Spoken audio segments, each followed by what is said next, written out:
dibimbing oleh sifat-sifat hewaninya ketika dia mengikuti dua kebutuhan alaminya sebagai makhluk hidup, yaitu food and yang sering saya sebut 2F itu food and fuck. Fuck itu artinya reproduksi. Kebutuhan akan reproduksi. Jadi yang pertama adalah kebutuhan akan makanan. Nah, kebutuhan akan reproduksi. Ketika manusia tidak mampu mengendalikan kebutuhan akan makanan dan reproduksinya, maka manusia tidak ubahnya memiliki sifat-sifat hewani yang akan berebut makanan dengan segala cara, saling membunuh demi makanan, atau saling membunuh demi kebutuhan reproduksi, memperebutkan pasangan, kebutuhan cintanya, nafsunya. Nah, sehingga dua-duanya ini mempengaruhi kebutuhan ini. Sehingga dengan berlatih puasa, tentu orang akan berlatih mengendalikan salah satu sifat-sifat dorongan alaminya, yaitu kebutuhan akan makanan.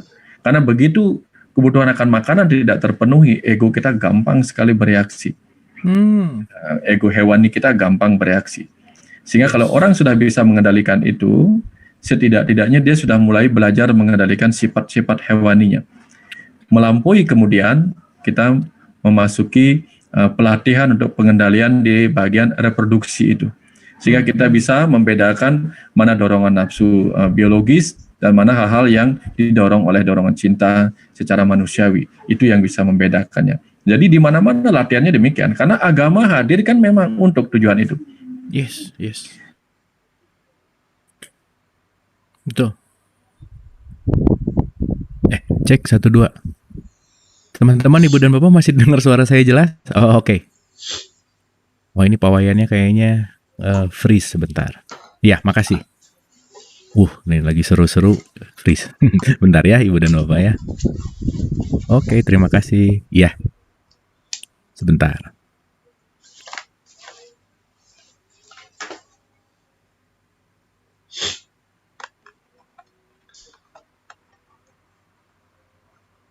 Sebentar ya.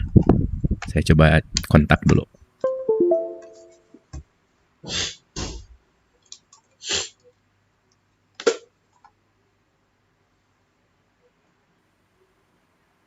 Iya, tampaknya harus relogin pawainya sebentar. Oke, kita tunggu, kita bersabar sebentar. Boleh disediakan cemilan-cemilannya sambil minum, sambil cemil-cemil, boleh? Persiapan besok sahur. Oke.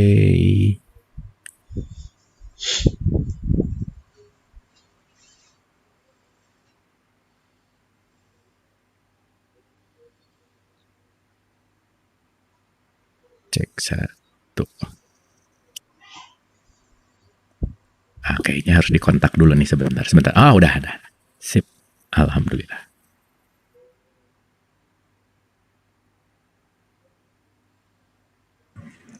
Sampai di mana Kang Abu? Maaf, tiba-tiba di sini ada terputus ini. Iya. Tadi tiba-tiba freeze. Iya, tadi sampai terhenti. Sampai tadi puasa makanan dan reproduksi untuk dikontrol gitu. Makanya agama itu untuk itu baru dilanjutkan. Sehingga agama itu memang dihadirkan supaya manusia mampu mengontrol sifat-sifat hewani. Sehingga dengan memberikan kita pengetahuan, maka kita mulai menggunakan pikiran. Pikiran itu disebut manas. Kalau kita sudah menggunakan pikiran, maka kita disebut manasya, yaitu makhluk yang berpikir. Karena manusia itu asal katanya manasya. Manas itu pikiran. Jadi sebelum kita menggunakan pikiran dan lebih banyak menggunakan ego, kita memiliki dorongan sifat-sifat hewani kita. Nah, dan menariknya itu begini, secara medis, otak kita berpikir ini kan kebanyakan menggunakan energi.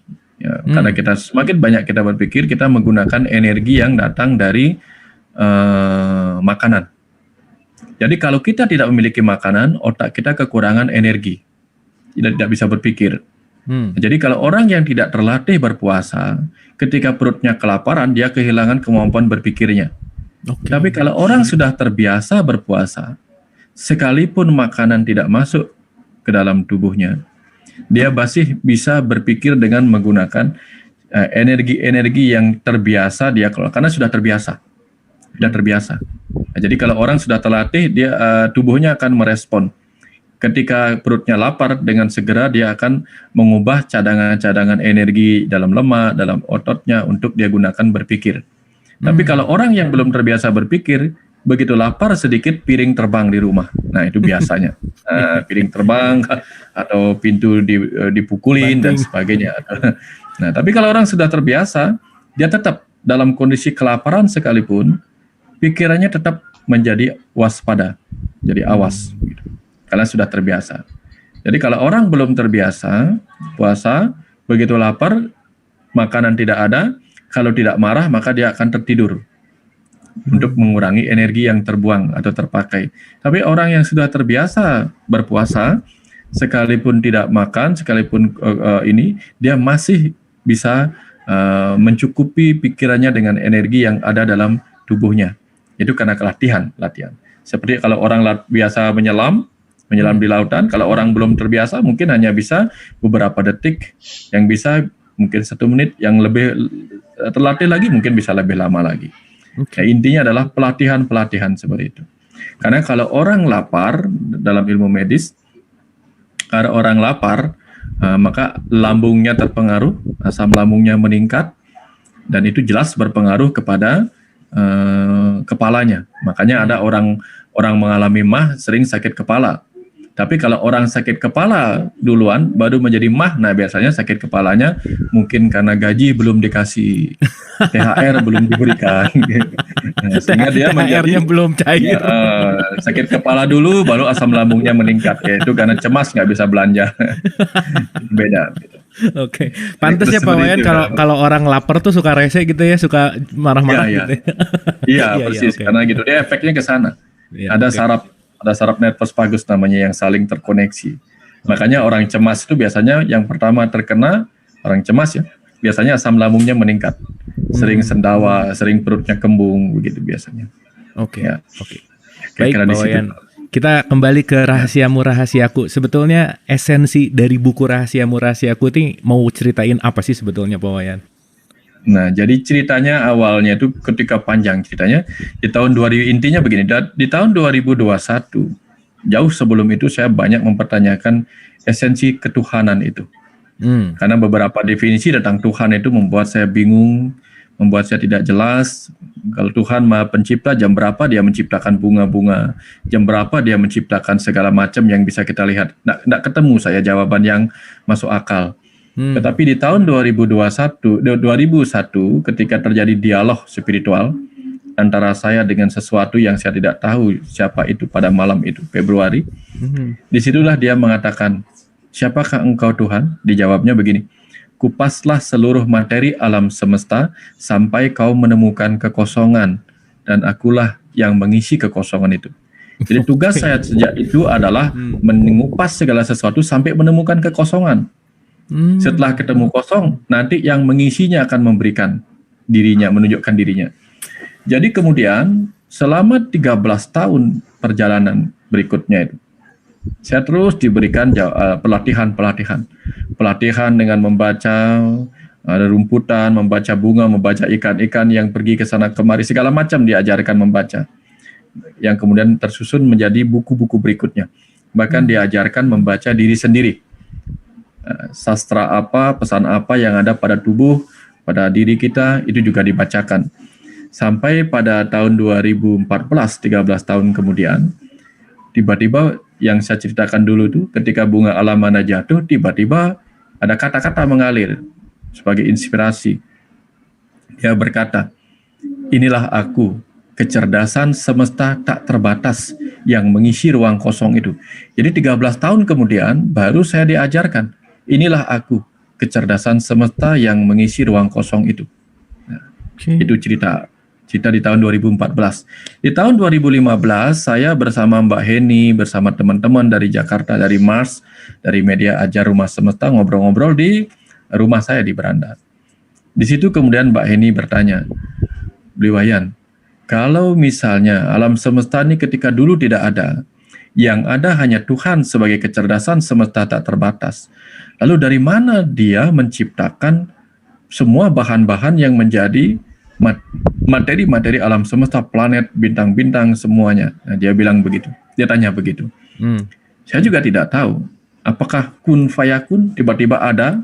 Nah, karena kalau Mbak Heni kan dia arsitek, jadi dia tahu dari lahan kosong kalau ingin membangun sesuatu kan pasti mengumpulkan bahan-bahannya dari toko ini, toko ini, toko ini, batunya dari letusan gunung dan sebagainya.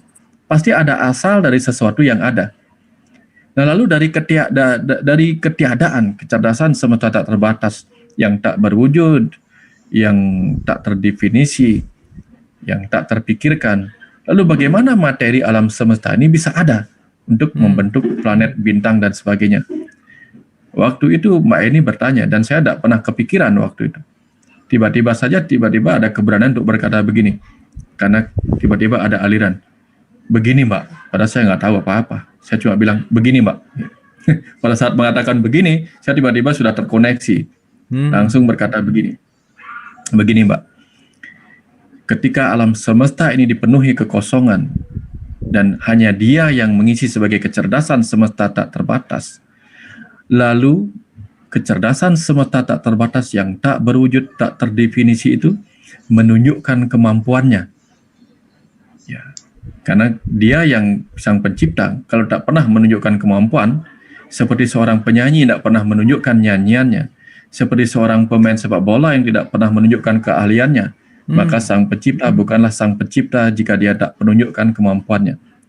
Maka kecerdasan yang abstrak itu, yang tak berwujud itu, namun absolut mengisi kekosongan semesta tak terbatas ini, ketika menunjukkan kemampuannya, akulah energi, dia bilang begitu. Akulah kecerdasan semesta yang mengisi seluruh ruang kosong, lalu aku mau menunjukkan kemampuanku, menjadilah aku energi semesta. Energi semesta yang mulai bisa dilihat, bisa didengar sebagai energi suara, energi cahaya, lalu memadat. Nah, ketika memadat itulah energi mewujud menjadi materi. Materi terkecil yang ada lebih kecil lagi sebenarnya. Materi kecil yang sering disebut terkecil adalah atom. Atom itu adalah materi terkecil. Yang kita tahu, atom itu 99% adalah ruang kosong. 99% setiap atom yang kecil adalah ruang kosong, masih ruang kosong. Sedangkan yang memadat itu sendiri adalah energi. Sehingga ketika atom ditembak, dia menjadi bom atom, energinya luar biasa. Karena dia energi yang sedang memadat. Nah, jadi materi-materi yang kecil, atom-atom itu terkumpul, atom menjadi molekul, menjadi segala macam.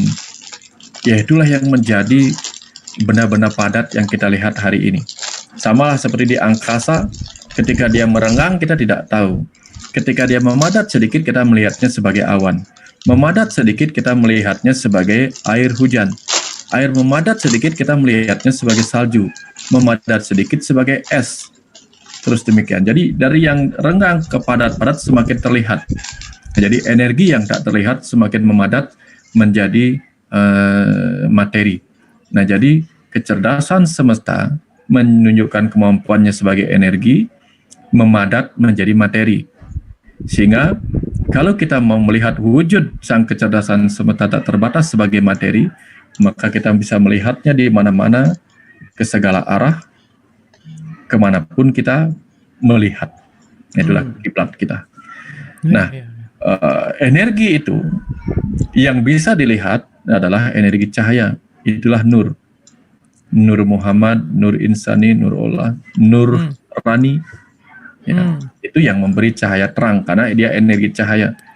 Nah, dia juga menjadi energi suara yang bisa kita dengar. Sehingga kalau sekarang kita berbicara ini, kalau kita sekarang berbicara dengan Tuhan sebagai pengetahuan, kita menggunakan dua energi itu. Energi suara yang kita pakai bicara dan kita dengarkan, dan energi cahaya yang berwujud video ini. Kita kan cuma dua, video dan suara, audio, itu aja.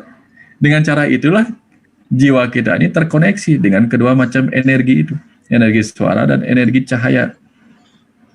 Dan materinya adalah laptop, segala macam benda-benda material ini. Jadi kita terus terhubung dengan sang pengetahuan itu sendiri lewat energi cahaya, lewat energi ini.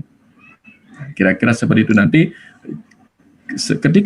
ketika rangkaian itu kita pahami betul-betul, dari situ kita paham bahwa seluruh materi alam semesta ini ketika kelak tidak ada, ya merenggang kembali dari pemadatannya, merenggang kembali, dia akan sebagai energi cahaya atau energi suara.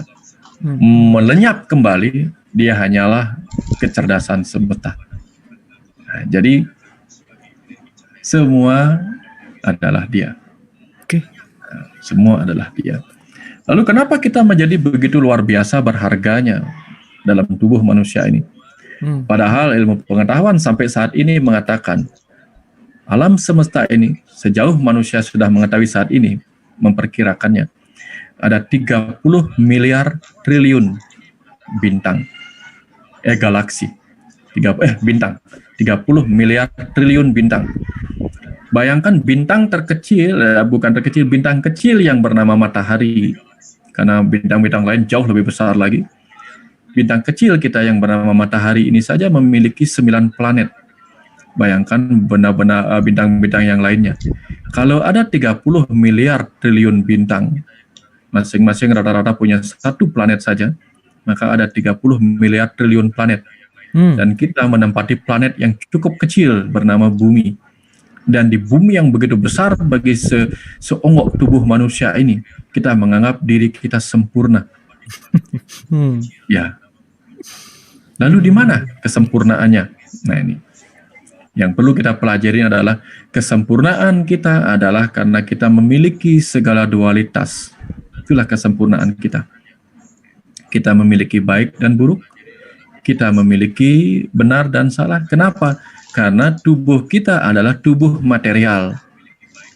Tubuh material ini dibentuk oleh materi-materi terkecil bernama atom yang terdiri dari elektron dan proton. Elektronnya negatif, protonnya positif.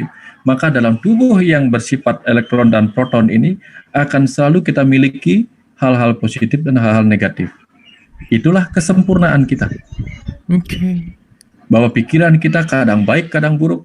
Kadang kita marah, kadang kita sabar, kadang kita gelap, kadang kita terang, kadang kita capek, kadang kita kuat, kadang kita mengantuk, kadang kita terbangun, kadang kita sadar, kadang kita lalai. Itulah kesempurnaan kita. Kita disebut tidak sempurna, kita menyebut diri kita tidak sempurna karena kita belum bisa menerima diri kita apa adanya, memiliki segala dualitas itu. Sementara kita diciptakan oleh yang maha sempurna. Yang maha sempurna selalu menciptakan dualitas. Ada siang, ada malam, ada atas, ada bawah, ada kiri, ada kanan. Dan kita dibentuk oleh segala dualitas itu. Kita hanya belum bisa menerima diri kita dengan sama purna. Sama purna pada akhirnya. Kapan saja kita bisa menerima segala dualitas diri kita dengan cara yang sama pada akhirnya, maka kita bisa melihat diri kita sama purna. Kita bisa melihat segala sesuatunya sama purna. Sehingga kita akan berhenti mengeluh kepada hal-hal lain yang sudah sempurna apa adanya. Itulah ajaran rahasia tentang alam semesta ini. Kenapa? Karena ketika dia menjadi energi, menunjukkan kemampuannya menjadi energi, energi itu bergelombang. Bergelombang itu naik turun. Ada naik, ada turun. Ketika dia ada sebagai cahaya, dia terang. Ketika tidak ada sebagai cahaya, dia gelap. Segala dualitas selalu ada. Ketika dia ada sebagai suara, dia terdengar. Ketika tidak ada sebagai energi suara, dia menjadi sunyi. Jadi dalam kesunyataan, dalam keramaian, dia ada. Hanya saja gelombangnya sedang ada apa tidak berfrekuensi. Nah, jadi kalau kita bisa menerima segala yang sama, mau hening, mau ramai, sepi dalam keramaian, ya, ramai dalam sepi. Nah itu, sepi enggawe, ramai seperti itu kira-kira kamu. Ya. Ini luar biasa. Tapi Pak Wayan, kenapa ya ke bahasanya tuh rahasia gitu? Kayak ilmu ini tuh kayak yang memang benar-benar di dalam. Ilmu ini tuh kayak yang memang benar-benar masuk gitu, yang tidak terbuka gitu. Apakah memang seperti itu gitu? Memang harus menuju ke dalam, memang tertutup, memang tidak umum gitu, karena kan kalau kita mau berbicara keilmuan yang kulit-kulitnya aja dalam tanda petik gitu ya, syariatnya gitu atau ritualnya, ya itu cuman kelihatan di luar gitu, tetapi intinya selalu ada di dalam. Nah itu kenapa seperti itu dan gimana menggapainya gitu kira-kira? Silakan Pak Wayan. Pertama, karena manusia sangat menyukai rahasia. Makanya ketika ada acara-acara gosip semuanya mendengar. Karena orang kalau gosip itu kan, wah ini rahasianya orang dibuka. Nah, kan suka kan rahasianya orang dibuka. Jadi kalau orang ditulis di tembok, dilarang ngintip, nah pasti orang ngintip. Makanya bahasa rahasia itu sering sekali dipakai. Makanya ada al-insan siri wa ana siruhu. Yes. Rahasiamu adalah rahasiaku. Jadi kalau orang sudah dibilang rahasia, manusia tertantang karena pikiran itu adalah si anak yang penuh penasaran. Pikiran itu adalah si anak kecil yang selalu penasaran ingin tahu. Jadi ketika dia ingin tahu diberikanlah kata rahasia. Jadi kalau sudah diberikan kata rahasia, orang akan mencari. Ya, kapan dia bisa mencari? Dia akan membuka. Kapan dia membuka? Kalau dia nggak tertutup. Kapan dia nggak tutup? Kalau dia nggak kafir. Betul. Jadi kalau orang sudah tertutup, dia kafir, dia tidak mau membuka pintu hatinya, tidak membuka pintu keinginannya untuk belajar, maka dia tidak akan bisa melihat rahasia yang tertutup. Tentu kalau rahasia ingin itu kan dibuka. Jadi kalau ingin membuka rahasia hati, buka hati. Ingin mengetahui rahasia jiwa, buka jiwa. Ingin mengetahui pengetahuan dan kesadaran, buka kesadaran. Jadi semua dimulai dengan membuka. Orang lahir juga kalau tidak ada bukaan nggak bisa lahir. Iya. Masuk nggak bisa tanpa bukaan. Kalau bibir nggak kebuka, mulut nggak kebuka, maka makanan tidak bisa masuk.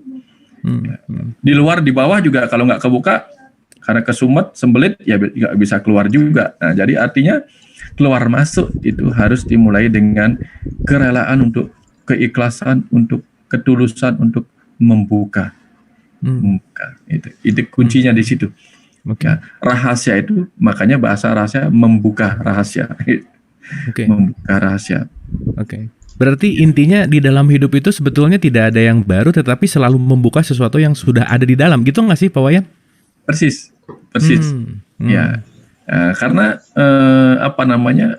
semua orang mata kita kalau nggak terbuka nggak bisa melihat.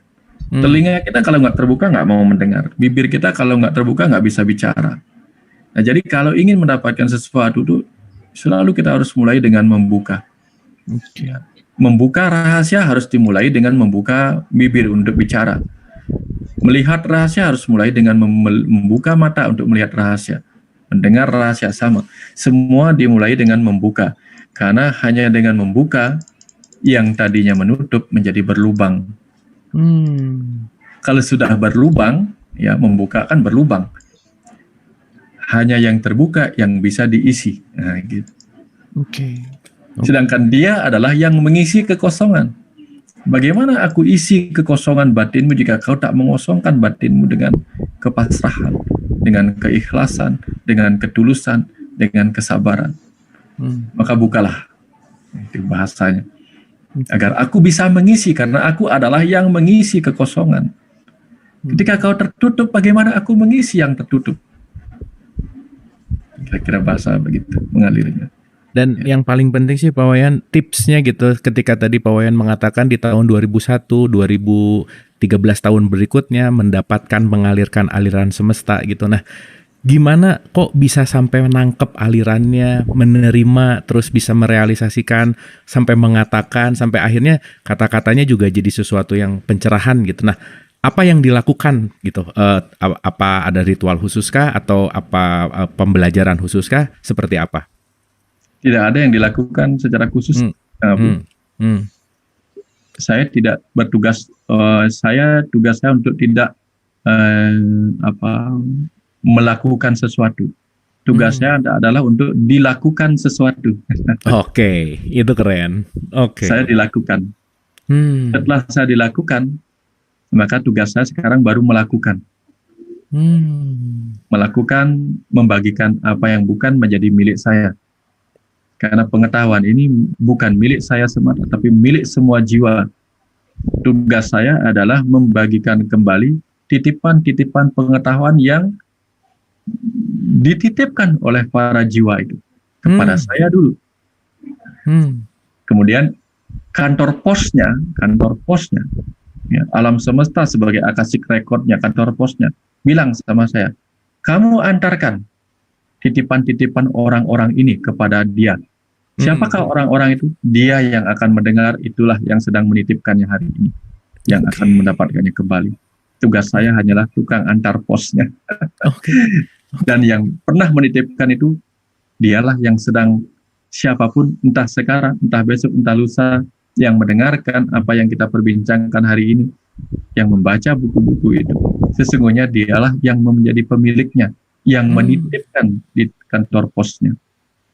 Ketika dia berangkat dari sebuah tempat A, lalu dia kirim barang-barangnya ke kota B, karena dia akan tinggal di kota B. Jadi ada para jiwa yang menitipkan bekal-bekal pengetahuannya di kantor pos bumi ini, di kota bumi ini, kota B ini. Ya. Dan saya tukang pos yang ada di sini. Tukang pos ada di sini. Sekarang saya berikan kepada orang-orang, jiwa-jiwa yang sudah datang di kota B ini, kota bumi ini. Untuk saya berikan, ini pengetahuan yang pernah kau titipkan. Saya hanya membagikan. Saya ketuk pintunya, ketika dia membuka pintu, saya berikan. Ketika dia tidak buka pintu, saya biarkan dia teronggok di luaran sebagai rahasia. Kira-kira seperti itu, Kang Abu. Nggak semua juga kebuka ya Pak Wayan ya? Oke. Nah, kan kadang-kadang ada hal-hal tertentu yang hanya boleh dibukakan di kan ada barang-barang sifatnya pribadi sekali, masa kita bukakan rame-rame. Betul. Semua berdasarkan kapasitasnya juga, levelnya juga gitu ya kira-kira ya. Oke, keren banget Pak Wayan. Nah, tadi menarik tentang kesempurnaan tuh, saya baru ngeh banget itu dari kata samapurna gitu ya, bahwa dualitas itu ternyata itu yang menjadi kesempurnaan manusia gitu. Nah, bukankah kita bukan punya tugas ya, bukankah kita belajar untuk melewati dualitas itu sehingga kita tidak terombang-ambing dengan dualitas gitu. Dalam artian ketika kita mendapatkan sehat bahagia, ketika kita mendapatkan sakit pun bahagia, karena sehat dan sakit dua-duanya sebetulnya bukan baik atau buruk gitu. Nah, pertanyaannya adalah bagaimana kita untuk bisa rela melepaskan dualitas yang sangat melekat gitu Pak Wayan, silakan. Bagaimana kita melepaskan sesuatu yang belum pernah bisa kita terima, Kang? Ya. Kenapa orang main sepak bola dikatakan lucu? Dia kejar bolanya, setelah dia dapat dia lepaskan. Tapi kalau ada pemain yang tidak pernah mengejar bola, lalu dia padahal dia juga nggak pernah melepaskan, kan sama aja kan? Yang mengejar bola, yang dapat bola lalu melepaskan. Yang satunya dia diam, nggak pernah ngapa-ngapain di lapangan, tapi nggak pernah ngapa-ngapain dengan alasan ngapain saya mengejar bola? Toh setelah saya dapatkan saya lepaskan. Ya. Tapi yang dianggap hebat kan adalah orang yang mampu mengejar bola, menerimanya, lalu melepaskannya. Intinya adalah yang mampu menerima baru akan bisa melepaskan. Ya, itu sebabnya menerima dualitas itu adalah tahap pertama. Kalau orang belum mengenal dualitas, bagaimana dia akan melepaskan apa yang belum pernah dia terima? Bagaimana caranya pemain basket suruh melempar bola kalau dia tidak pernah mendapat tangkapan bola? Ya, seperti itu kira-kira. Dimulai dengan belajar menerima. Ini saja sudah sulitnya luar biasa. Belajar menerima itu sulit luar biasa. Itu keren banget Pak Wayan. Itu benar ya. Pemain bola dianggap keren kalau dia berhasil ngejar, dapat, abis gitu dilepasin gitu ya. Wah, itu keren. Wah, itu keren. Oke. Jadi ya balik lagi ya, sebetulnya di dalam hidup itu setiap hari kita memang bergelut dengan dualitas itu. Nah, kalau dengan free will gimana Pak Wayan? Kita punya kebebasan untuk bermilih gitu. Ya. Padahal segala sesuatu sudah ditetapkan sama Sang Maha gitu. Nah, gimana relasi antara free will dengan ketetapan gitu? Silakan.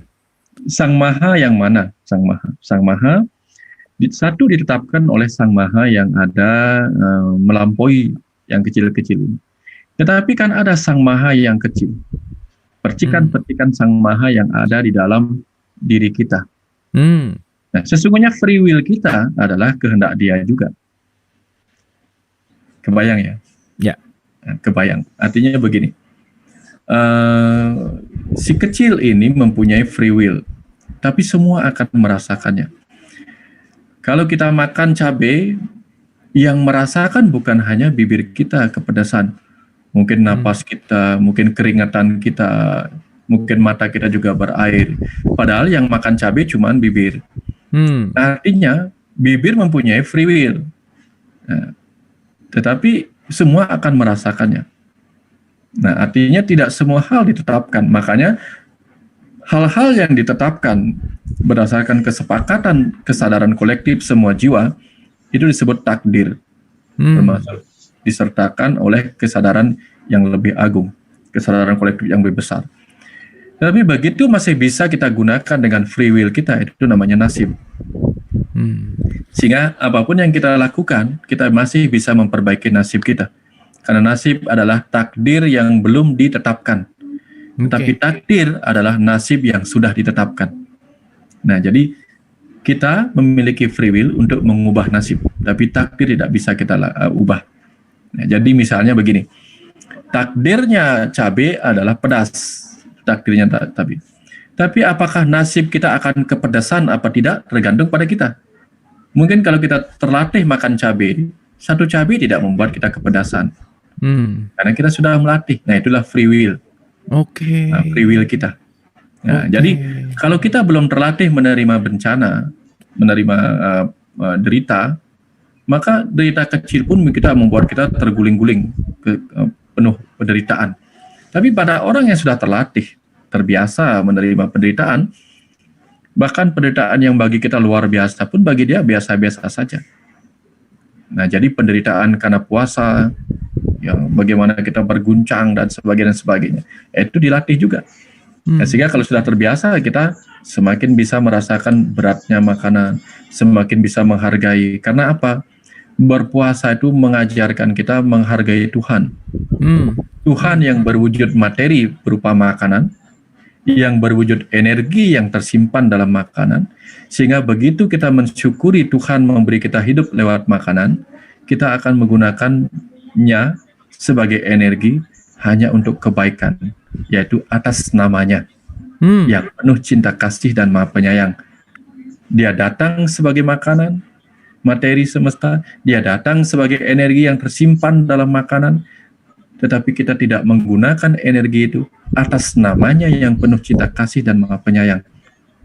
Sehingga diingatkan kembali, aku telah datang dalam makanan, aku telah datang dalam energi, maka pancarkan energiku yang tersimpan dalam makanan itu untuk memberi terang kepada kehidupan ini, memberi cinta kasih pada kehidupan ini. Itu bahasanya. Oke, luar biasa. Terima kasih Pak Wayan, ini penjelasannya superb sekali, luar biasa, mind blowing ya. Alhamdulillah. Ini udah ada yang bertanya nih, teman-teman. Seperti biasa kalau ada yang mau bertanya atau raise hand, boleh langsung ya, supaya kita bisa langsung berdiskusi sama Pak Wayan malam hari ini. Ya, kita bisa ngobrol apapun gitu ya. Ini pertanyaannya gini Pak Wayan, supaya tidak tell me katanya dan gagal paham. Boleh diperjelas pengertian ibu dan anak tadi yang mungkin yang awal kali ya. Apakah jiwa dan pikiran? Mungkin agak lebih didetailkan lagi. Yang kedua, apakah batin sama dengan jiwa katanya? Silakan Pak Wayan. Ya. Oke. Jadi begini, konsep rahasiamu rahasiaku. Kecerdasan itu adalah yang mengisi kekosongan. Ya, jadi ini isi, ini kosong. Dalam konsep jenis kelamin, ini adalah laki-laki, ini adalah wanita. Ini Adam, ini Hawa. Kosong gitu. Ya, Adam dan Hawa. 1 dan 0. Jadi semua sistem komputer kita dimulai dengan digital ini. 1 dan 0 ini. Kecerdasan semesta itu mengisi ruang kosong. Sehingga sering disebut ayah. Sehingga kalau kita menyebut kata Tuhan, itu kesannya ada kata tuan di situ. Tuan. Ada kesan-kesan maskulinnya. Sehingga kalau kita membayangkan Tuhan, mungkin yang kita bayangkan Tuhan itu seperti laki-laki. Padahal tidak laki-laki, tidak perempuan. Tapi kesannya maskulin. Lalu apakah feminim itu salah? Seluruh alam semesta yang kosong diisi oleh kecerdasan semesta yang mengisi. Jadi dia maskulin. Sebagian dari kemampuannya, sebagian kecil, anggap 10% dari kemampuannya ditunjukkan menjadilah energi. Sebagian kecil dari energi itu mewujud menjadi materi. Materi, matter, mother, ibu. Feminim, Hawa. Sehingga kalau dikatakan Hawa tercipta dari tulang rusuk manusia, itu misalnya, artinya apa? Hanya sebagian kecil dari diri laki-laki itu menjadi wanita. Hanya sebagian kecil dari kecerdasan yang mengisi ruang kosong itu menjadi materi alam semesta ini. Sisanya masih tak berwujud. Itu penjelasan ini. Kalau salah, itulah pemahaman yang diberikan kepada saya. Sehingga, kira-kira seperti itu. Jadi, ketika ada dalam diri manusia, ya, tubuh ini adalah matter. Matter itu mother itu ibu. Jadi tubuh ini adalah ibu. Jiwa ini adalah yang mengisi ruang-ruang kosong yang memberi hidup pada tubuh ini. Dialah maskulin, ayah.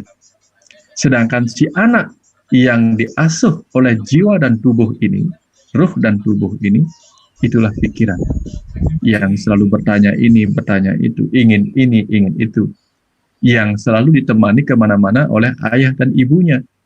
Pikiran ini, ingin itu, tubuh mengantarkannya. Jiwa menemani. Jadi kalau pikiran ini mau minta ini itu, mintanya seharusnya kepada tubuhnya dan kepada jiwanya. Dengan cara apa? Menyatukan pikiran sadar atau si anak ini dengan ibunya, tubuh ini atau pikiran bawah sadar, dan juga dengan jiwa ini atau pikiran atas sadar. Kapan momentumnya? Momentumnya adalah pada saat gelombang mereka sama-sama gelombang alfa theta. Pada jam-jam sholat, jam-jam sembahyang, jam-jam siklus sirkadian tubuh manusia otomatis mengalami fase itu. Nah, jadi jam-jam sembahyang, jam-jam sholat itu adalah golden period, golden moment untuk kita terkoneksi sebagai pikiran sadar ini, sebagai si anak ini, terkoneksi kepada tubuh kita. Mau meminta kesembuhan, atau mau meminta jawaban, atau mau meminta sesuatu di masa depan kita dengan free will kita, apa yang kita inginkan di kehidupan binatang kita, entah esok, lusa, dan sebagainya. Kira-kira itu koneksinya kemana-mana. Ya, kira-kira seperti itu, Kang Abu. Jadi, apakah batin dengan pikiran itu sama? Nah, kalau orang bilang membatin, tiga itu aja. Kita membatin. Jadi, ini pikiran itu, pikiran bisa digunakan oleh tubuh.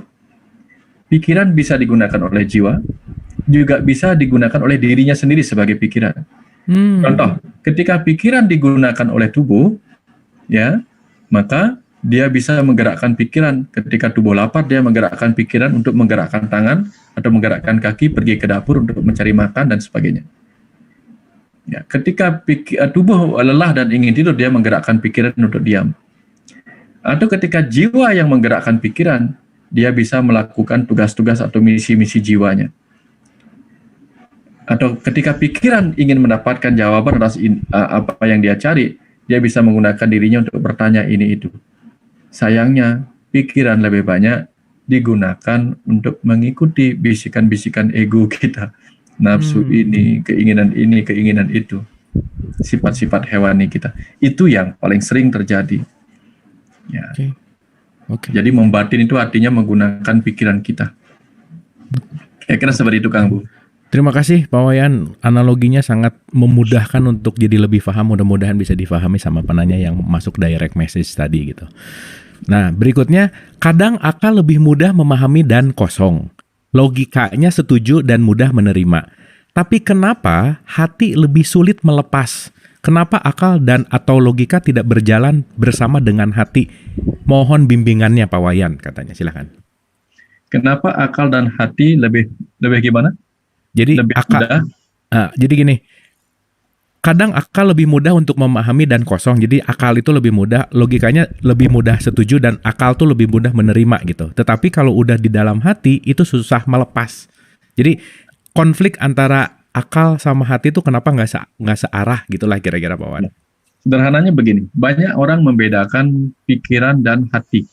Pikiran dan hati. Dia meletakkan hati di sini, hati yang di bawah ini sebagai lever, bukan.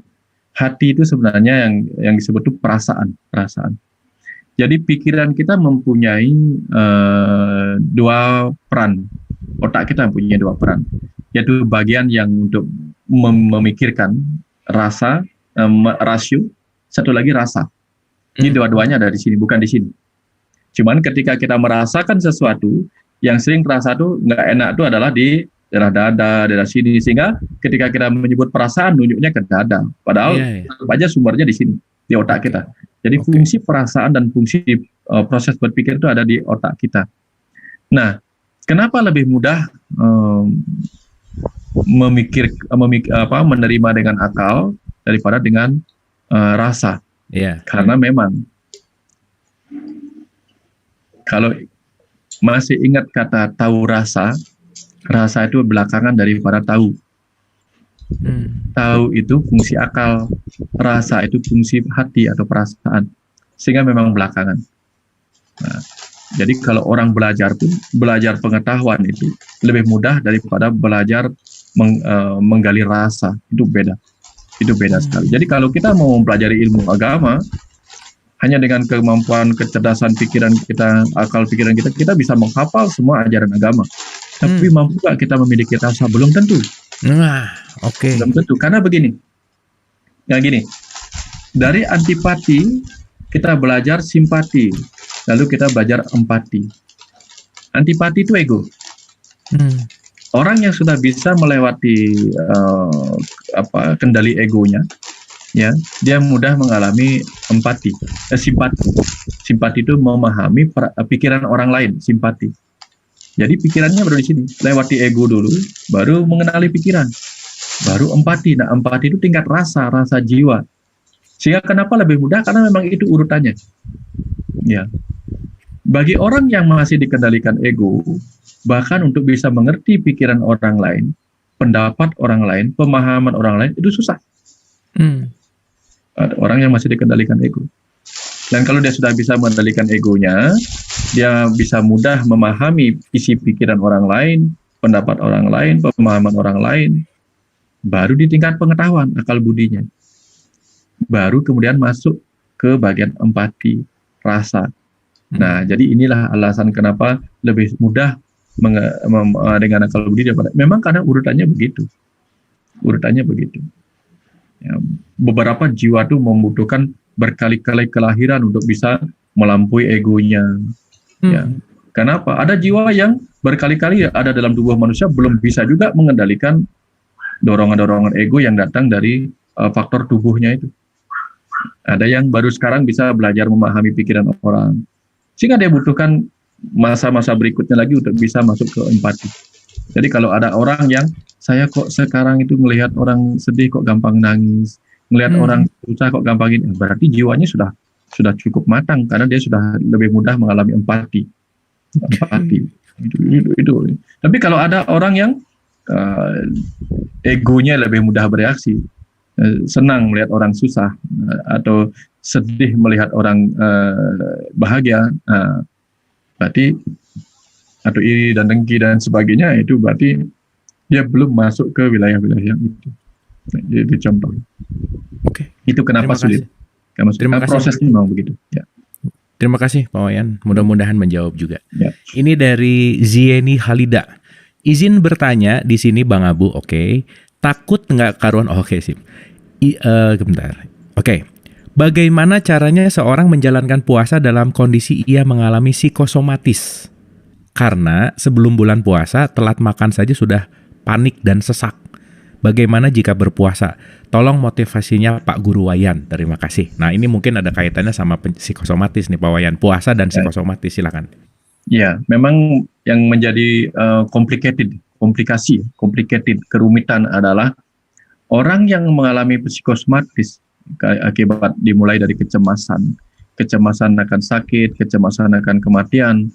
Ketika orang itu kecemasannya berlebihan dan sampai berefek kepada tubuhnya, yang pertama paling sering muncul adalah gangguan pada asam lambung. Asam lambungnya mengalami gangguan. Kenapa orang cemas asam lambungnya meningkat? Karena itu tadi, ketika orang mengalami kendala pada kebutuhan food, makanan, dan reproduksi, maka ego akan bereaksi menjadi fight or flight, lawan atau larikan diri, fight or flight. Nah, dua-duanya ini membutuhkan energi. Jadi kalau orang cemas pada sesuatu yang tidak jelas, penyakit apa kematian dan sebagainya, maka pilihannya ada dua, mau melawan kecemasannya itu atau mau melarikan diri. Melawan ataupun melarikan diri, dua-duanya membutuhkan energi. Dan karena membutuhkan energi, tubuh kemudian membantu orang itu. Baik nak, dia berkata begitu, ini percakapan tubuh dan pikiran. Oh nak, kamu cemas ya nak? Baik, kalau begitu ibu bantu kecemasanmu. Kalau kamu ingin lari terhadap apa yang kamu takutkan, kamu cemaskan, atau kamu ingin melawan apa yang kamu takutkan dan cemaskan, ibu akan membantumu memberikan energi. Sehingga ibu akan menyiapkan diri ibu supaya nanti kalau ada bahan energi yang masuk, kamu siap, ibu siap. Maka ibu akan naikkan asam lambung. Dia bilang begitu. Makanya orang psikosomatik asam lambungnya meningkat. Kenapa? Karena tubuh ini bilang, ibu akan siapkan kalau nanti ada makanan masuk, biar cepat menjadi energi. Ibu tingkatkan asam lambung. Nah, sayangnya orang yang cemas itu asam lambungnya meningkat tanpa jadwal yang ini, sehingga akhirnya yang terjadi adalah apa? Asam lambung malah melukai dirinya sendiri. Seperti pikiran melukai dirinya dengan kecemasan, tubuh melukai dirinya, asam lambung melukai dirinya, sehingga gasnya meningkat dan sebagainya. Kalau ditambah bulan puasa, tidak boleh makan, mencoba mengendalikan diri, kerumitannya adalah asam lambung sudah meningkat, ya, akibat kecemasan, dan dia membutuhkan makanan, ya, tetapi tidak mendapatkan makanan dari luar, ya, apalagi karena bulan puasa, selalu ada kesulitan. Sehingga jalan keluarnya bagaimana? Pilihannya adalah melaksanakan puasa, ya, dengan mempersiapkan diri dengan barangkali dengan obat-obatan yang bisa mengurangi produksi asam lambung atau mengurangi kecemasan, ya. Tetapi itu diberikan sebelum kita memasuki jam puasa, ya. Atau barangkali jauh sebelum bulan puasa jadi, ya, mulai coba untuk belajar mengendalikan, ya, jam makan kita. Karena kalau orang lagi kena psikosomatik, asam lambungnya meningkat itu kan, apalagi akhirnya menjadi radang lambung gitu, itu makannya kan harus rutin. Rutin dalam arti jangan sampai terlalu kosong. Dalam kondisi normal pun kan kita 2-3 jam itu harus ada diisi juga, entah dengan camilan dan sebagainya. Ya, tapi kalau memang membutuhkan itu tentu harus berkoordinasi dengan dokter yang merawat sehingga semuanya terjaga. Jadi puasanya berjalan, lambungnya tidak mengalami komplikasi oleh karena asam lambung yang meningkat, karena sudah diberikan obat-obat untuk meredam produksi yang meningkat itu. Ya, kira-kira seperti itu, Kang Abu. Okay. Ya. Baik, terima kasih. Mudah-mudahan segera bisa diatasi psikosomatisnya. Ya. Berikutnya, di masyarakat, ini dari Mas Chandra, Mbak Chandra, di masyarakat banyak terjadi susah lihat orang senang dan sebaliknya. Ya, iya betul. Seperti yang dibilang Pak Wayan, ada yang berpendapat kalau orang tertentu lebih baik susah karena ketika ia kondisi senang atau bagus ia cenderung power abuse. Kalau lagi senang hebat gitu power abuse. Bagaimana menurut Pak Wayan? Jadi apakah lebih baik dalam kondisi susah atau senang? Nah, gimana nih? Ada ini kayaknya kembali ke dualitas Pak Wayan. Silakan. Ya, setiap pilihan akan memiliki konsekuensi dan resikonya. Kalau kita tadi itu kekuatan-kekuatan itu kan muncul, tahta, harta, dan cinta. Apapun yang kita dapatkan itu bisa berefek dua, bisa menjadi abuse, bisa menjadi penyalahgunaan, bisa menjadi pembenar-gunaan. Kalau orang mendapatkan tahta, dia bisa menggunakan dengan benar atau menyalahgunakan. Kalau dia mendapatkan harta, dia bisa menjadi salah guna atau benar guna. Begitupun mendapatkan cinta, bisa salah guna, bisa benar guna. Nah, bagaimana menghadapi orang-orang yang seperti itu? Ya, kalau kita menghadapi orang-orang seperti itu, pertama adalah jadikan dia cermin agar kita tidak seperti dia. Itu aja. Oke, itu keren. Jadikan cermin ya Pak ya. Oke. Ya, karena kita tidak bisa mengubah orang lain. Kenapa? Karena mengubah diri sendiri saja sulitnya bukan main, apalagi mengubah orang lain. Sehingga alih-alih mencoba mengubah orang lain, lebih baik jadikan dia cermin agar kita tidak seperti dia. Itu saja yang paling penting. Wah, itu keren banget. Dan ini dari Mbak atau Ibu Ria Mariana ada message bahwa saya juga penderita psikosomatis katanya Mbak atau Ibu tadi untuk yang nanya tadi siapa ya sebentar. Bu Zini ya, Mbak Zini. Kata Mbak Ria, tapi alhamdulillah ketika di bawah puasa malah keluhan itu hilang. Apa yang kita cemaskan sama sekali tidak terjadi katanya. Tuh, kata Mbak Ria psikosomatis juga tapi puasa, tapi yang dikeluhkan nggak terjadi. Jadi mudah-mudahan bisa ikut puasa juga gitu ya kira-kira. Memberi semangat juga nih Mbak Ria nih. Gitu kira-kira. Oke, ini ada Jeng UU angkat tangan, raise hand. Silakan, boleh di unmute. Ya, malam. Ya. Saya mau tanya sebenarnya, bagaimana sih kita melihat, kadang-kadang kita melihat orang itu sukses itu artinya secara materi. Padahal saya merasa tidak selalu materi itu menyelesaikan persoalan. Banyak kok orang dengan materi malah tidak lulus ujian, jadi pelit, jadi bakil, jadi tidak peka. Sedangkan kalau saya lihat orang yang pas-pasan itu dia masih bisa melihat kepekaan orang lain. Oh, dia lebih peduli siapa yang harus dia butuhkan, siapa yang harus dia tolong. Kadang-kadang itu saya jadi melihat gimana sih standar orang itu melihat kebahagiaan gitu. Apa dari materi atau dari apa, atau saya pengen jadi orang kaya. Banyak orang yang pengen seperti itu gitu. Sedangkan saya keinginan pengen kaya tuh apa sih? Saya cuma pengen lapang di hati gitu loh maksudnya. Oke. Bukan miskin juga enggak lah ya, tapi hatinya lapang, enggak ini gitu loh. Bukan materi takarannya. Itu aja. Oke, makasih Jeng UU, terima kasih. Silakan Pak Wayan. Ya. Pertama yang perlu kita ingat adalah standar kesuksesan itu jangan pernah disamaratakan. Ya.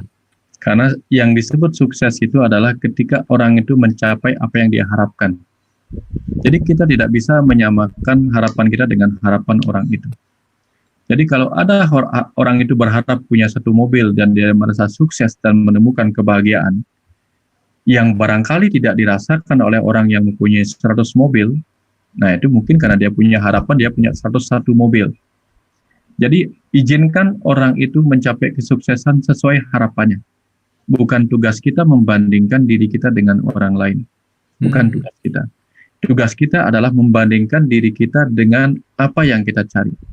Kalau kita merasa bahwa saya akan sukses bukan karena harta, tapi ketika saya bisa berbuat baik, maka itulah yang harus kita lakukan. Bukan memikirkan orang lain itu harusnya sukses seperti saya, karena sukses kita berbeda. Ada orang yang merasa senang memakan cabai 1 batang, ada orang baru merasakan nikmatnya makanan kalau cabenya ada 2 batang. Ada bahkan yang tidak suka pedas. Jadi artinya di bagian bahagia itu bagian rasa. Di bagian rasa itu sudah sifatnya sangat-sangat individual. Begitu kita membandingkan dengan orang lain, kita mulai membuka diri kita untuk menderita oleh perbandingan kita sendiri. Karena kita akan bingung melihat orang itu kok bisa bahagia padahal dia menyakiti orang lain. Sementara saya jangankan menyakiti orang lain, melihat orang sakit saja saya sudah nggak bahagia. Nah, jadi tugas kita berbeda-beda. Tahapan-tahapan perkembangan kematangan jiwa kita berbeda-beda. Ya, tugas kita adalah terus-menerus meningkatkan kematangan kita, ya, tahapan-tahapan kesuksesan kita masing-masing. Itu yang terbaik, yang terpenting yang kita lakukan. Karena begitu kita sibuk membandingkan diri kita dengan orang lain, akhirnya kita akan bingung, dia kok sukses begini, dia kok sudah merasa sukses, maka kita akan melihat orang itu sombong. Oh, baru punya segitu aja sudah sombongnya bukan main. Kita langsung menjudge orang itu sombong. Padahal ketika anak kita misalnya, dia bisa berhitung 2 kali 2, 2 kali 2 ternyata 4, dia langsung jungkir balik saking senangnya. Apakah kita akan menyebutnya sombong? Tidak. Tidak pernah kita menyebut anak kita yang tiba-tiba bisa menulis satu kalimat itu gembiranya luar biasa, kita sebut sombong, tidak. Kita hanya memaklumi bahwa itulah tahapan dia. Ya. Kalau kita yang sudah biasa menulis satu halaman, mungkin akan merasa sukses ketika menulis satu buku. Tapi bagi seorang penulis ribuan buku, dia mungkin lebih hebat lagi. Jadi kita menilai orang lain sombong karena kita menilai berdasarkan diri kita yang di bawah dia. Oke. Tapi ketika kita berada di atasnya, memaklumi bahwa dia sedang bergembira di pencapaiannya. Jadi ada orang mengalami pencapaian ketika dia menemukan kebahagiaan di urusan duniawi, biarlah. Karena mungkin jiwanya memang saat ini memang baru-barunya ingin mengalami surganya duniawi. Surganya duniawi, surga pikirannya. Ada orang yang dapat makanan kuliner kemana-mana sudah bahagianya luar biasa. Karena surga tubuhnya itu di situ. Ada orang yang tidak memikirkan makanan, bahkan dia berpuasa, bahkan begini. Tetapi dia mendapatkan surga ketika dia melakukan kebaikan, beramal, ibadah, dan sebagainya. Biarkan. Jadi kebahagiaan orang itu berbeda-beda dan itu harus kita maklumi. Semakin tinggi permakluman kita, itulah perjalanan spiritual. Jadi perjalanan spiritual pencapaiannya adalah semakin banyak hal-hal yang bisa dimaklumi. Sama halnya orang kaya yang uangnya triliunan tidak akan pernah merasa orang yang pamer uang 1 juta itu orang sombong. Paling-paling dia ketawa. Paling-paling dia ketawa. Tapi kalau orangnya yang punya uang 100.000 melihat orang yang pamer uang 1 juta, bisa jadi akan menyebut sombong banget, punya uang 1 juta aja. Nah, karena dia merasa lebih kecil. Tapi kalau kita sudah merasa lebih banyak lagi, dan dalam rahasiamu-rahasiaku, kenapa kita tidak perlu sombong? Karena kita semua adalah bagian dari pemilik alam semesta yang tak terbatas ini. Lalu apa yang layak disombongkan lalu apa yang layak kita sebut sombong ketika semua hanya sedang bergembira di tempatnya masing-masing. Semut bergembira mendapatkan sekeping remah roti. Ya. Burung-burung bergembira ketika mendapatkan sebiji jagung yang mungkin bagi kita nggak ada artinya. Iya. Sehingga kita tidak pernah berhak menilai ini lebih, ini itu lebih itu. Ya, seperti itu kira-kira. Terima kasih, keren banget Pak Wayan, luar biasa. Oke, Mbak Eka nih, silakan Mbak Eka. Terima kasih Kang Abu. Iya, silakan Mbak Eka. Selamat malam Pak Wayan. Malam. Saya ingin bertanya Pak. Tadi kan Bapak ada bilang bahwa jangankan merubah orang lain, merubah diri sendiri aja kita nggak bisa, kan susah banget. Apakah sebenarnya pada dasarnya itu kita benar-benar bisa merubah diri kita atau cuma kegeeran kita saja yang bisa merubah diri kita gitu? Itu saja Pak. Terima kasih. Oke. Mungkin ini ada kaitannya sama satu pertanyaan berikutnya supaya bisa langsung dijawab Pak Wayan. Jadi ini nyambung banget nih sama pertanyaan yang baru aja masuk ke direct message-nya. Jadi gini. Sebentar. Oh ya, Pak Wayan maaf tadi saya ke mute. Boleh di-unmute? Kepencet tadi mau ke Mbak Eka. Oke, ya. Ini nyambung sama Mbak Eka tadi ya. Izin bertanya, berbicara mengenai kebahagiaan, banyak yang mengartikannya dapat menerima diri sendiri, tetapi di kehidupan sebenarnya beberapa orang ada yang tidak dapat menerima dirinya sendiri. Bagaimana mengatasi atau memotivasi seseorang untuk dapat menerima dirinya sendiri agar mendapatkan kebahagiaannya? Nah, mungkin itu nanti akan inline sama pertanyaannya Mbak Eka. Silakan Pak Wayan. Yang pertama, apakah kita bisa merubah diri sendiri? Tadi saya bilang merubah diri sendiri saja sulit. Nah, itu yang pertama. Selalu ada dualitas, Kang Abu. Jika saya katakan sulit, sesungguhnya ada yang mudah. Selalu dualitas. Ya. Di bagian mana dia mudah? Mudahnya adalah bahwa sadar tidak sadar, diterima apa tidak diterima, kita semua sedang berubah. Kita semua sedang berubah. Berubah usia, berubah tubuh, berubah isi pikiran, eh, berubah sel-sel tubuh kita, kita selalu mengalami perubahan tanpa kita bisa tolak, tanpa kita bisa apa-apakan. Kita semua berubah. Kita berubah menua, rambut berubah memutih. Ya. Yang sulit itu adalah berubah sesuai keinginan kita. Nah, itu yang sulit. Ada orang menua ingin berubah menjadi lebih muda, nah itu tentu sulit. Ada orang rambutnya uban ingin mengubahnya menjadi kembali hitam seperti ini, nah itu yang sulit. Ada rambut yang seperti saya sudah mulai berkurang, ingin berubah supaya lebat lagi, ya agak sulit juga. Nah, mencoba itu kan jadi ketahuan tidak alami. Nah, artinya secara alami kita sudah mengalami perubahan yang kadang-kadang tidak sesuai dengan keinginan kita. Nah, jadi kalau kita ingin berubah dan membiarkan diri kita berubah apa adanya tanpa campur tangan kita, itu mudah. Dan begitu kita ingin berubah apa adanya sesuai keinginan kita, itu yang saya maksud ada kesulitan. Ya, kadang-kadang kalau orang lain disuruh berubah sesuai keinginan kita, itu juga sama sulitnya. Karena kita pun kalau disuruh berubah sesuai keinginan kita kan sulit. Karena sudah menjadi kebiasaan. Karena apa yang kita pikirkan menjadi ucapan, yang kita ucapkan menjadi tindakan, yang kita tindakan menjadi kebiasaan, yang kita biasakan akan menjadi karakter, yang kita karakterkan akan menjadi nasib dan takdir kita. Sehingga ketika mau mengubahnya tentu sulit sekali. Karena kita mengubah dari banyak hal. Gitu. Nah, itu sebabnya yang disebut sulit mengubah itu adalah mengubah sesuai keinginan kita. Nah, terutama mengubah pikiran kita. Ya, kalau misalnya yang tidak suka belajar disuruh belajar susah juga. Nah, tapi apakah bisa? Bisa kalau dia sudah menjadikan itu kebiasaan. Ya, ubah terus-menerus sampai menjadi kebiasaan. Bagaimana dia menjadi kebiasaan? Lakukan terus-menerus sebagai tindakan. Sama dengan orang puasa. Kalau hanya di pikiran saja tidak bisa. Tapi kalau sudah dilatih terus-menerus dilakukan, dia akan menjadi kebiasaan. Nah, jadi kebiasaan. Nah, baru mengubah itu juga susah. Nah, itu kira-kira yang disebut berubah itu adalah berubah sesuai keinginan kita, itu yang susah. Nah, dengan demikian, karena susah berubah sesuai keinginan kita, maka jangan pula terlalu keras berusaha mengubah orang lain sesuai keinginan kita. Karena dia saja susah mengubah dirinya sesuai keinginannya, apalagi keinginan kita.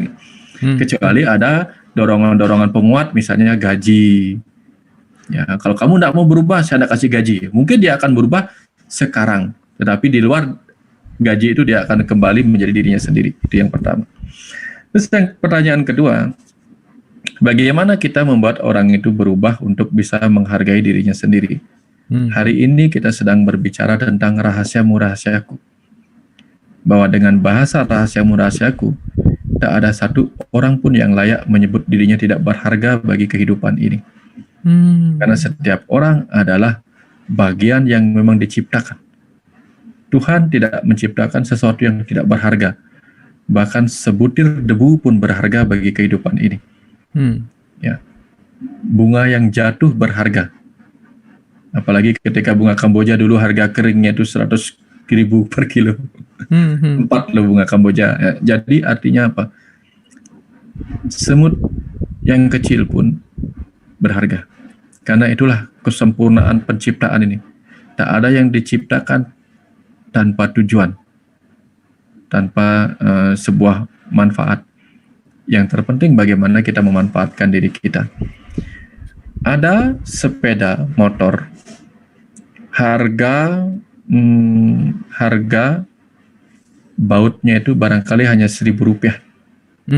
Tapi bayangkan kalau baut yang harga Rp1.000 itu tidak ada di tempat yang penting. Betul. Ya.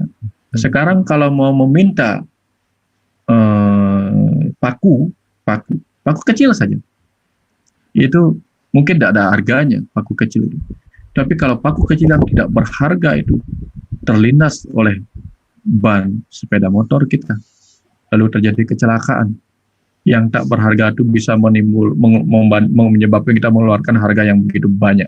Entah oleh karena sakit, entah karena kerusakan motor dan sebagainya.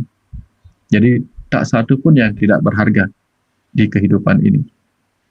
Sehingga jangan cara kita membuat diri kita berharga adalah tubuhmu adalah bagian dari semestaku.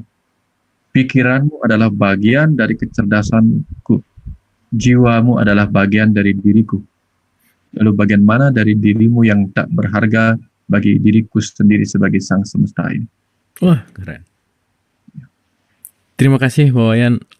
Luar biasa, mantap. Untuk menjawab pasti itu sih, keren. Mantap. Oke, Bu Intan silahkan. Bu Intan, selamat menjalankan ibadah puasa Bu Intan. Terima kasih, Bli Wayan, sehat. Aduh, senang sekali mendengarnya ini. Saya jadi berpikir nih, Bli Wayan, tadi berbicara mengenai perubahan. Bukan perubahan. Ya, orang mau merubah sesuai dengan kita gitu ya. Seperti itu.